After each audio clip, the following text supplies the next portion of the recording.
Welcome to my 2024 reading journal setup. I'm a little bit late to this, but let's get it going. I'm going to be using the same notebook that I've used for the last few years. I got this at a Kinokuniya book and gift shop. I'm probably completely butchering the name of that. If I can find the exact notebook, I will list it in the description. But I started this in 2021. I have done a terrible job of keeping it up, but let's do a quick little flip through. When I first started this, I was reading a book on Greek mythology and taking notes as I read it. Ultimately, I ended up giving that book to a friend whose children really loved it. I took a huge break due to some things in my tutoring practice and a student in need. In 2022, I logged a lot more than I did in 2021, but I wasn't taking notes on anything. At one point in 2022, I started to think about doing some monthly tracking, but didn't really get very far with that. 2023, my goal was to completely read 40 books and to have fewer than 10 incomplete. In reality, I only read 25 and I did not finish 27. I'm not upset about that. It's just some statistics, doesn't really mean a whole ton. Here's my 2023 reading list. The books that I finished, I colored in. The books that I did not are not colored in. Initially, I had a plan related to this color coding of what I wanted to read in what order that was left over from 2022. I ended up not following that, obviously, but oh well, things happen, not a big deal. Some of my favorite books from 2023 were Goodbye Vitamin by Rachel Khong, Perestroika in Paris by Jane Smiley, Empire of Dirt by Francesca Manfredi, The Fell by Sarah Moss, The Boy in the Striped Pajamas by John Boyne. Let's see, what else? The Book Woman of Troublesome Creek was excellent by Kim Michelle Richardson. We All Want Impossible Things by Catherine Newman was amazing, absolutely fantastic. Beautiful Country by, I'm not positive how to say this, I think it's Chan Julie Wang. Oh, I just realized I have The Boy in the Striped Pajamas on here twice. That is funny. Okay, well, let's cross this one off. The funny thing is I was trying to be extremely careful and make sure I had nothing on here twice. I also loved How Lulu Lost Her Mind by Rachel Gibson. The name Lulu makes it sound a little floofy, but it actually was a really good book about a mother and daughter relationship, and a woman and her outward projection of herself and sort of not really knowing who she is on the inside and rediscovering that. Anyhow, let's get back to planning or setting up our 2024 journal. If I can find the stamps and supplies, I will list them below.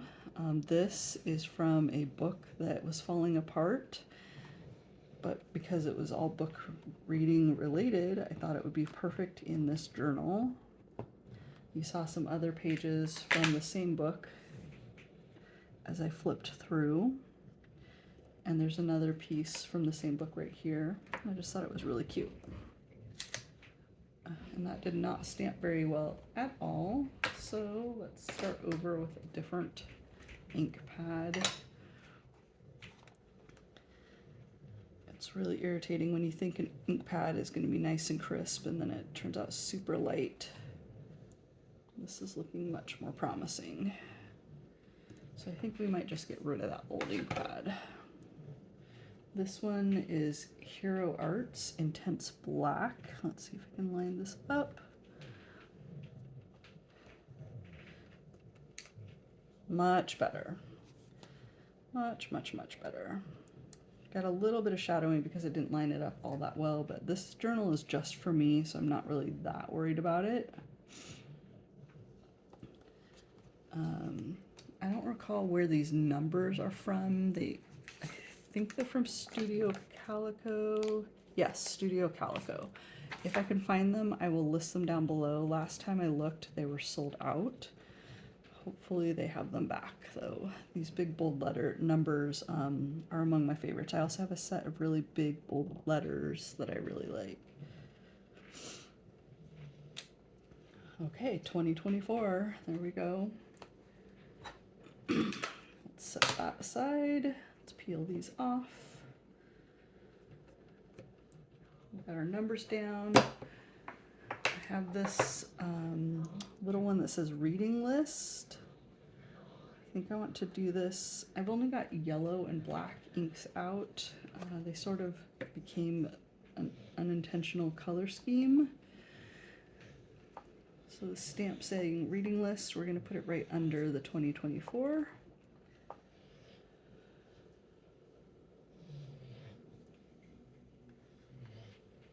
Hopefully that will come out crisp. Yes, I don't know how well it's showing up on the camera, but I think it looks pretty good. I'm gonna add some floral decorations, I think. Let's do this large Hero Arts flower.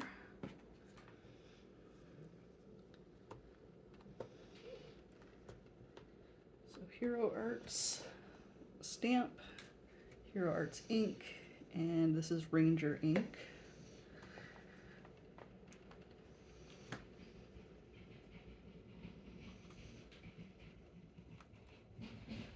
I like that. Got my fingers in it a little bit though.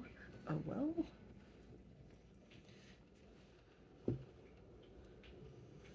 then since I'm doing several on the bottom there, let's do a few on the top corner over here.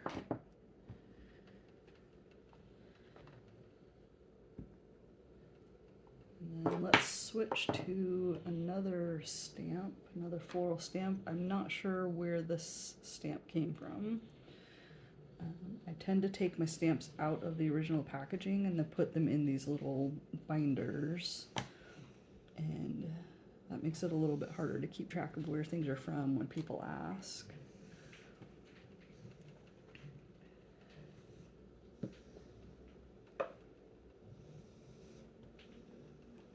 I love the wildflower look of these. Set that aside. Peel this off.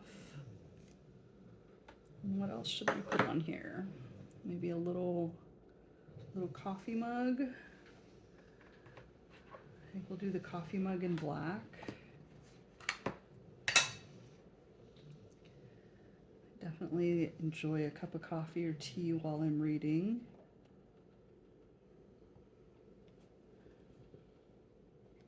Okay, maybe one more. All right. And kind of feeling doing some more flowers or maybe some polka dots. Let's do some polka dots.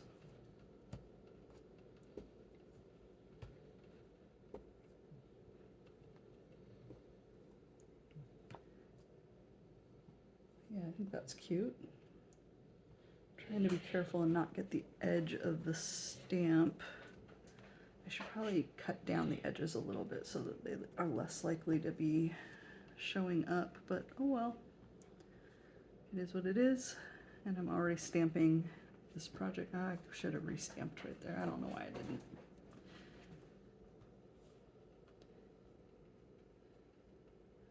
This is only for me though, so it's okay if it's not perfect. If I was doing this as a project for somebody else, I'd be a lot more careful and would go and take care of the edges of this stamp right now, but that's all right.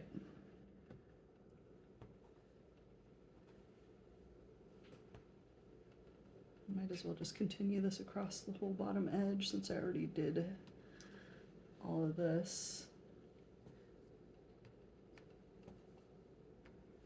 There we go. I like that. I think that's cute. Maybe we will do some flower stamping across the top here to balance out with the bottom. What do you think? I think we'll start with some yellow. Let's see. I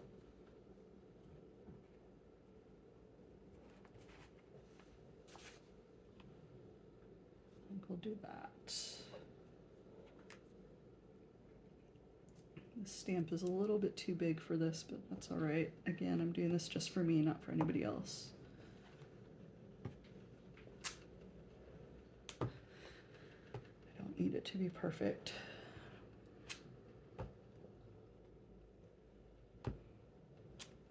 Okay, I like that. Let's see if we can get a little bit of a layering effect going.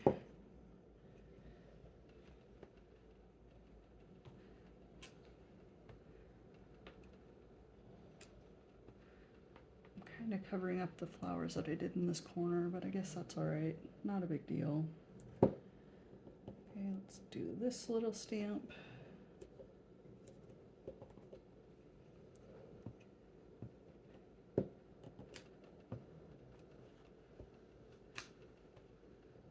This one has some residue from a previous stamping project that's coming off, which actually I think makes it look really nice. It's kind of pretty. I have no idea what stamping ink I used previously. I don't have anything that's that orangish color. I'm going to put the yellow ink aside. We're going to switch to a couple of block stamps that I got in Amsterdam this past fall. Hopefully these will stamp okay.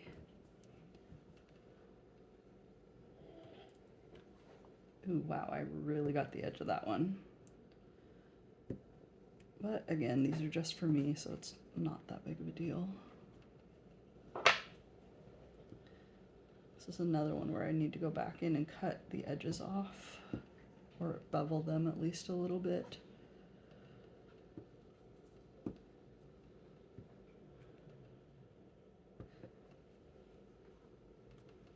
Yeah, I think that's good enough. That's cute.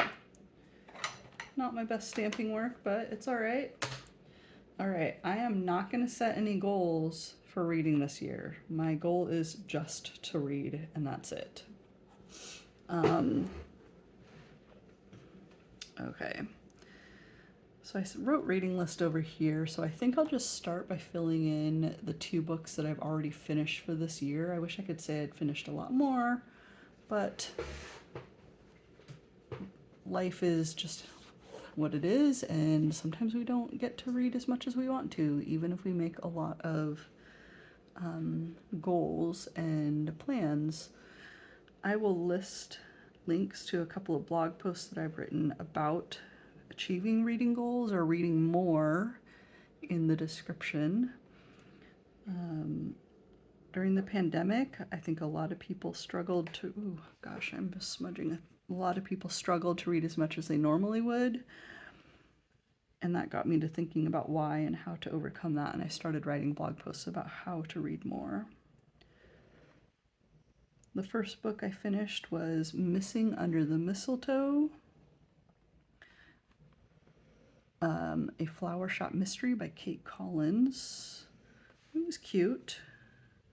It was a fun little read. I started it well before the new year, but didn't really get to finish it until mid-January. Okay, yeah. Missing Under the Mistletoe, a flower shop mystery by Kate Collins.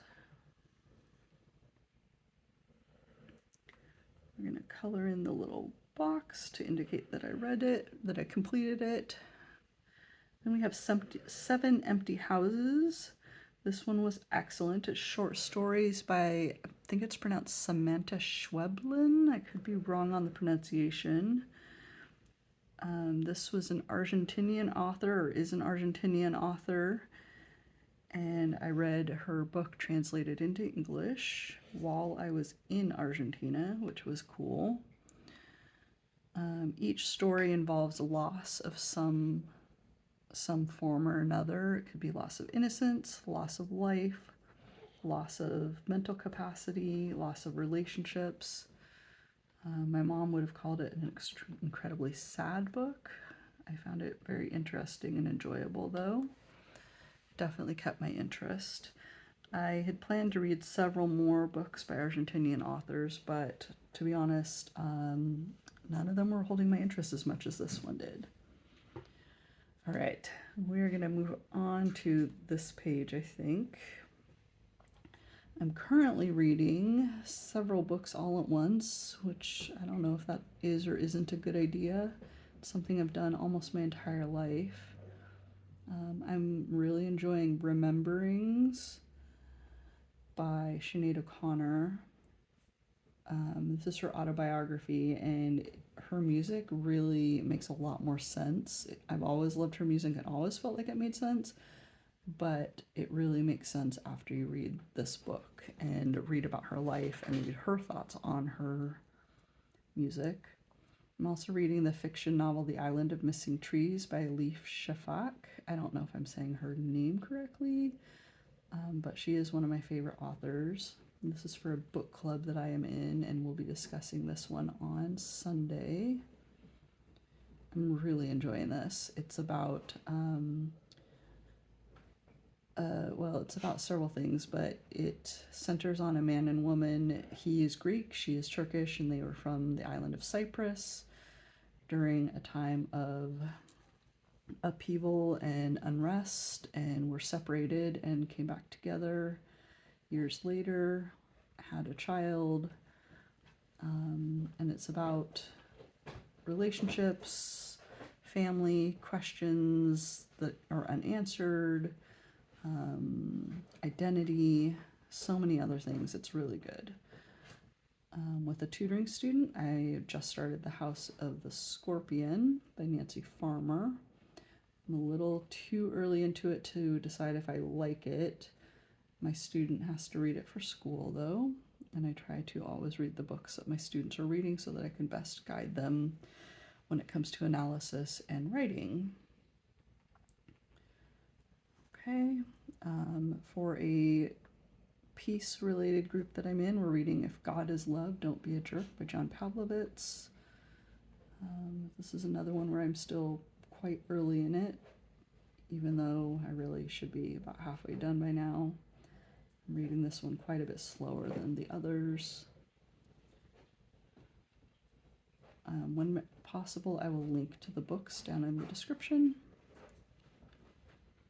And it is really hard to talk and write at the same time. And I just totally spelled his name wrong. Pavlovitz. Again, this is for me, so it's not perfect. It's okay. Quite a long time ago, I started The 100-Year-Old Man Who Climbed Out the Window and Disappeared by Jonas Jonasson. This is a fun little romp of a book. It's actually not little, it's a pretty hefty book, but it is fun. A pretty easy read following this man who escapes from his elder care home. And he has had an exciting, interesting life, even though from his point of view, he doesn't really seem to recognize how exciting and interesting it was. The book goes back and forth in time between present and the past is all about the adventures that he's had in life. It's quite a funny book. The 100-Year-Old Man Who Climbed Out the Window and I'm totally going to spell this wrong, I think. Disappeared. By Jonas Jonasson. Okay, there are 3 other books that we're going to list that I probably am not going to finish, but I started them while I was in Argentina in January, so I do want to put them on the list. 2 of them I might not finish, just because honestly, when I started them, they weren't as interesting as I'd hoped they'd been. But this one, Thus Were Their Faces, it's interesting, but I just got sidetracked with some other things and haven't picked it back up yet. It's by Silvina Ocampo. While I was in Argentina, I decided it would be fun to have a reading theme, and the theme was authors from Argentina. The next one, Trafalgar by Angelica, totally mispronouncing that, Gorodischer. No idea how to say that. Let's see, and then The Adventures of China Iron by Gabriela Cabezon Camara. The Adventures of China Iron. Gabriela Cabezon Camara. All right. So, currently reading Rememberings by Sinead O'Connor, The Island of Missing Trees by Elif Shafak, and The House of the Scorpion by Nancy Farmer. If God is Love, Don't Be a Jerk by John Pavlovitz. The 100-Year-Old Man Who Climbed Out the Window and Disappeared by Jonas Jonasson. And then potentially we'll finish, but maybe not. Thus Were Their Faces by Silvina Ocampo. Trafalgar by Angelica Gorodischer. The Adventures of China Iron by Gabriela Cabezon Camara. And that's where we're at, midway through February 2024. Let me know if you read any of those books and what you thought of them. All right. Thanks for watching. Bye.